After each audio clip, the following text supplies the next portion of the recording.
WNST, Towson, Baltimore. And time with us here, talking a little bit of Oriole baseball as well as sometimes some Phillies baseball and baseball in general. We welcome back one of our defending champions and longtime ESPN baseball insider. We welcome Jason Stark back from the city of brotherly love up in Philadelphia, where I'll be spending part of my weekend celebrating with Brian Baldinger. Jason, what's going on, man? The Orioles are hanging in here despite all odds and despite some sort of weird things going on with Manny Machado right now. Wait a second. I think we buried the lead here. You're hanging out with Brian Baldinger? Yeah, he's having some sort of...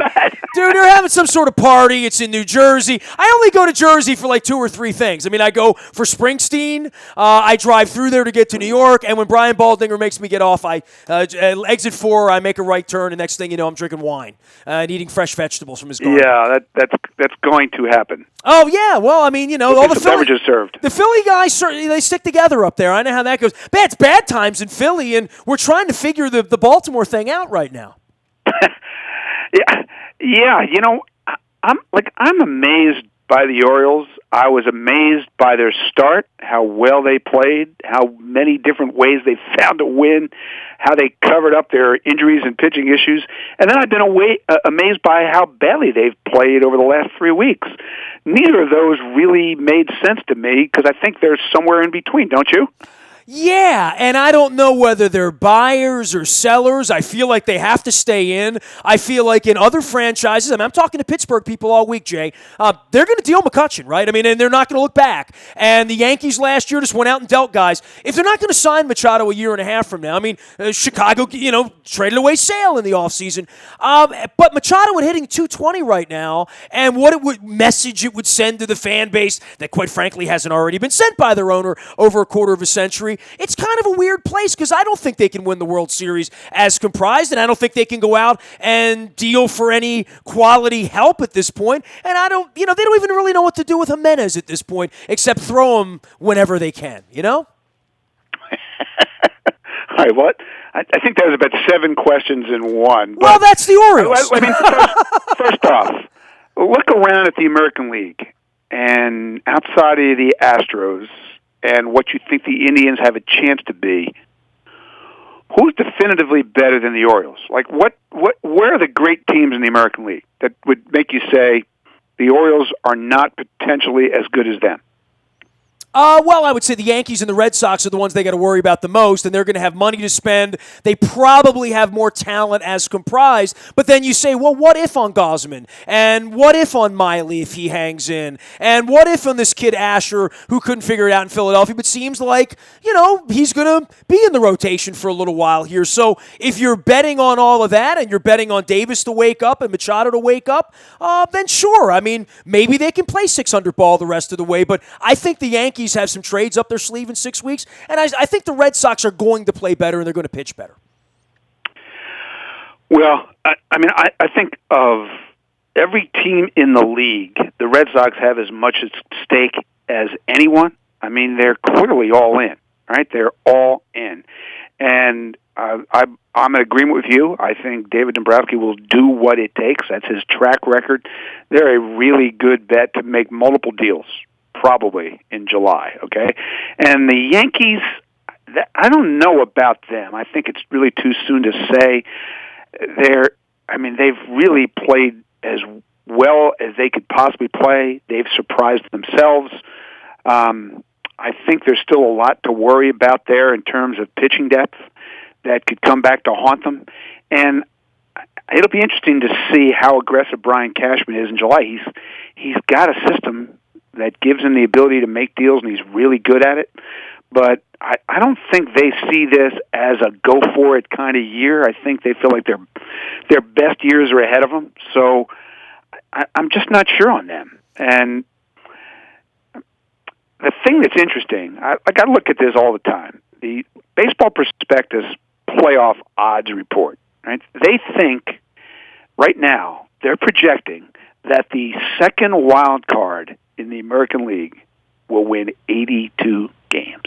82 games. And the Orioles are right now over 500 why would we think they can't do that? Well, everyone thinks they can win 82 games. They're not games. trading Manny Machado, Nestor. Yeah, Kansas City thinks they can win 82 games at this point. They think they can play 9 over the rest of the way. I mean, that's 2 games over a month. I don't blame them. It's not that hard, right? I mean, so if everybody feels like they're in it, then I'll hear that. But then there are teams that can make deals and teams that can't make deals. And you talked about Cashman, and you said something interesting, that he's really good at doing this.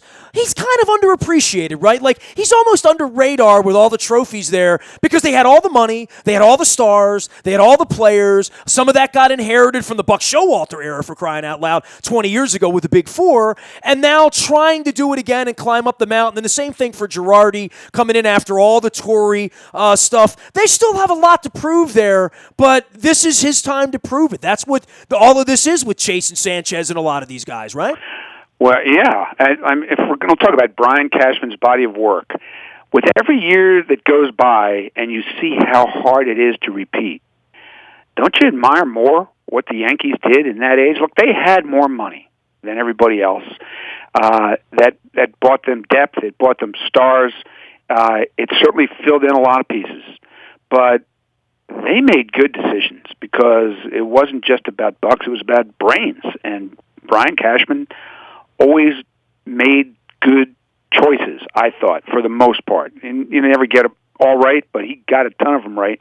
And they didn't just win because of money. Sorry, they didn't. Now he's in a completely different phase as a GM where he's got a lot more control. He doesn't have any Steinbrenners really looking over his shoulder and leaning on him, and he's doing things his way. And last year when it came time to sell, they did the best-selling job of any team, and now they've got one of the best farm systems in the game. They had wave after wave after wave of young players coming into games this year in spring training that showed you they're going to be a monster franchise again. And they thought that was a year away. I mean, they didn't expect to be this team this fast. So I'm really going to be interested to see how they approach it. And also, just one more thing. You mentioned Joe Girardi. I think Joe's one of the most underrated managers in the game. They always overachieve compared to what the metrics say their record should be. He is Jason Stark, a long time at ESPN and, of course, an MLB insider. I want to talk about Machado a little bit because we're talking about that around here when you're hitting 220 and the weather's getting warm and the team's hovering around 500. Some thoughts about him and what this is, because last year we saw it with Bryce Harper, and I think sometimes this stuff can get heavy, but more than that, it's the beanballs, it's the disagreements with the Blue Jays and the A's and now the Red Sox and sort of this reputation and and how it's affected him. He's hitting 220. It's June. That's a story. Yeah, it's odd, and it's been an odd year. I thought he might be the MVP. And, I guess it's still possible he could be. Have you heard this expression before? There's a lot of baseball still to be played. Sure, there is. This is really a strange year, and it's hard to analyze. I mean, if you really delve inside Manny's numbers, and the only thing that really sticks out to me is he's swinging and missing more than he ever has, making less contact than he ever has. But if you look at what the numbers say he should be doing versus what he is doing, it just doesn't make sense. I know Buck has said that he thinks a lot of this is upstairs. I don't know how a player this talented and this sure of himself, who plays with the kind of edge that he has played with his whole career, gets into one of those funks. But the game is hard to play. It's harder to hit than it's ever been because of data and shifts. And this is going to happen to anybody who gets into bad habits. I'm just shocked it's happened to him. I would ask you about that when you talk about the shifts and the analytics of this. You and I have been at this a long time, watching the game, and most of the really good players always had, it was kind of uncanny. 600 at-bats, 28 home runs, he'll bat 290, he'll knock in 90 runs, he'll walk 100 times, he'll strike out 80 times. Whatever those numbers are, for most players of, not only say Hall of Fame character, but, all-star players that were all-stars for a period of their time, it's uncanny how year after year the average really really was the average over the course of time, that it never really went up too much or down too much. In the case of modern baseball, with all of the shifts, with all of the 6th, 7th, 8th, 9th inning specialists now coming in and all of the data, it's bound to affect somebody, right? I mean, it's bound to get into somebody's head when you start shifting on a guy and he can't make adjustments, that in the modern era, these dips are going to happen when a guy can't make that adjustment.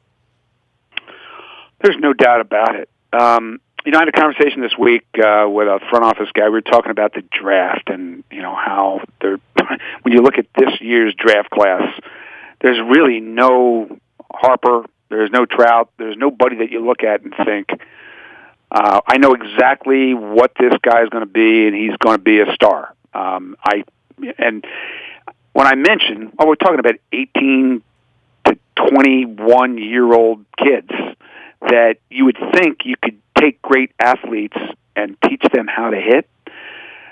This is the avenue we found ourselves going down, is that in this age, that's not necessarily true.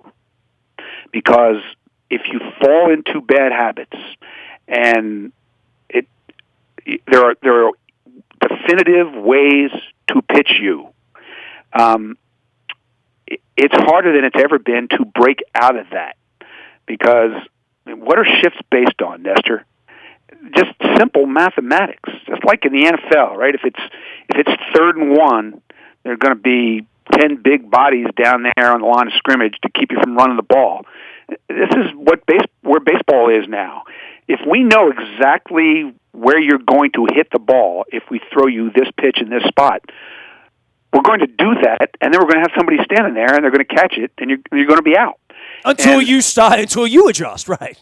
Until you adjust, right. And so, players who get pull happy and hit ground balls to the pull side, you're going to hit 190 in the major leagues now if you hit ground balls to the pull side. So you've got to be able to lift the ball. You've got to be able to use the whole field. You've got to be able to defy shifts, and you've got to hit home runs. It's harder to hit now than it's ever been, and that's why you find a lot of guys come up from the minor leagues now, and you think they're going to be X, and it turns out they're Y, because the sport figures them out real quick. Justin Verlander said to me this spring, you know why there's no such thing as a sophomore jinx? Because the reason for that term, the reason people used to think there was a sophomore jinx, was that it used to take a year to figure a guy out. Now it takes a week. And so you better start adjusting real quick. He is Jayson Stark. You can follow his journey, and hundreds of thousands do wisely out on Twitter at JasonST, and that's Jason, of course, with a Y. Why? Because we like him. You keep writing it, we're going to keep reading it. How about that?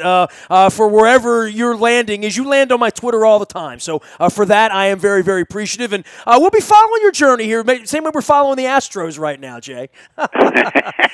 Well, if you're going to put me in the same company as the Astros, I'm going to be fine, huh? Well, you play 700 ball, you'll get everybody's attention. All right, I'm going to try to do that, pal. Hey, man, we're going to stay in touch and continue to follow you out on Twitter, and I do appreciate the time, as always. We'll visit again soon. Nestor, always good to talk to you. Thanks. You got it. Jayson Stark, one of the good ones, former senior writer at ESPN.com. I've been knowing him for about a quarter of a century. He's out there at Jason. That's JAYSONST. And I should say Hall of Famer Jayson Stark. So Hall of Fame dude as well. So we welcome him back onto the program. I am easy to find out in the Bahia Toyota Audio Vault through all this baseball stuff as the Orioles head off to New York this weekend and continue this pennant race drive. We're trying to get Pittsburgh knocked out of the Stanley Cup, and we're watching the NBA as well this time of year, trying to keep the Ravens off the infirmary and off the WNST tech service. That's all brought to you by our friends at Coons Ford of Security Boulevard. Dennis Colatzos will be here on Thursday driving you home from 3 until 5. It is the SSV on WNST. You can find me anywhere the internet is served: Facebook, Twitter, LinkedIn, Snapchat, Instagram, and streaming live on our Facebook as well as our YouTube WNSTV channel. I am Nestor. We are WNST.net, AM 1570, and WNST Towson, Baltimore, and we never stop talking Baltimore sports.